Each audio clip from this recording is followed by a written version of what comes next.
You mentioned your relationship with Sid Collins before. Um, what was it about Sid that made him willing to become your mentor? Like, what was it about your relationship that you guys were able to connect? Well, I worked in studio on the night shift, meaning that I took over at 6 o'clock, and Sid was the sports director at WIBC at the time. So, like at 6:15, he had a 15 to 20-minute sports program. And so after the sports program, we just sit and talk, and we hit it off. We became very close friends almost immediately, and so we started hanging together and going places. And he would take me into the studio. One day I was doing the coverage for the Soapbox Derby over on Wilbershaw Hill here in Indy. And I did an interview with the winner, and I sent it back to the station, and they put it on the air. And I drove back to the station, and as I walk in, Sid is standing in the middle of the lobby with his arms folded. And he said, "That is the worst interview I've ever heard." I said, "Okay, well, I know where my career is going." But then he took me back in the studio, and we started working on interviews. And he was such a perfectionist, it probably took us a full week just for him to get all the information on how to do an interview through. Sid was a perfectionist, but he was also a lot of fun. Most people don't see him as a guy with a sense of humor, but we had a lot of good times together. How many years about did you work with him? I worked with him from 1973 until 1977. And I don't know how comfortable you are talking about his death, but how hard was it, because you mentioned that his death was sudden, how hard was it succeeding him as chief announcer under those circumstances? It was, and I don't mind talking about it. He committed suicide on May 2nd of that year. He did because he had amyotrophic lateral sclerosis, ALS, and he was afraid of it. He didn't have a family. He had just like three of us that he hung with. And so he didn't have any emotional support. And we talked to a psychiatrist, what are we going to do about this? And he said, there's only one thing you can do, and that is if he talks about it, you talk about it with him. So if he says, I'm going to shoot myself, then we were supposed to say, well, if you do that, Sid, it's going to look ugly, and you're a good-looking guy.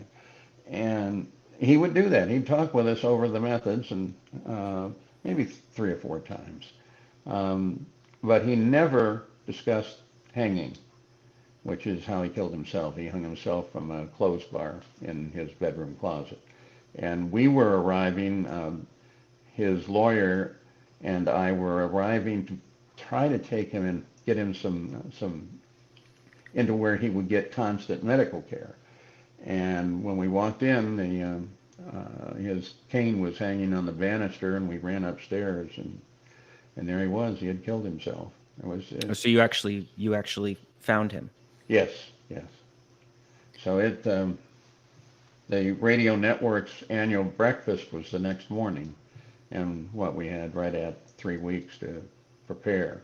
He and I had originally planned that he was going to start that race, the 77 race, and he'd give it to me at halfway, and I'd finish that race. And we were kind of excited about doing it, but he got this diagnosis like in the middle of April. So it was a very short time Yeah. until he decided he didn't want to endure that. How hard was that first broadcast after he had died? What were those Um, emotions like?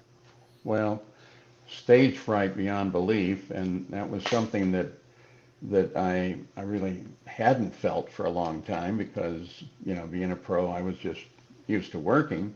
Mike's on, I talk.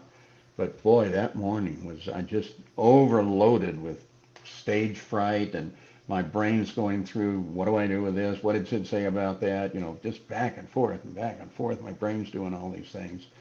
And I finally get up into the booth. I waited until a little later than I probably should have, but I just wanted to kind of be alone and look at the crowd and stuff like that. So when I went up to the booth, we got all prepared. Freddie Agavation, the driver expert, was there, and the producer of the show, who would stand next to me on my right rear, um, about 30 seconds to go, he leans over and he shakes my hand and he says, "Paul, there are 3 million people out there listening to you. Don't screw it up." Well, that was enough of a relief that when we hit the up on the clock, I took off and we did it. I wasn't on right away because they had one of the other announcers deal with the whole Sid situation so the audience would understand. Yeah, somebody had spoke about Right, his death. right.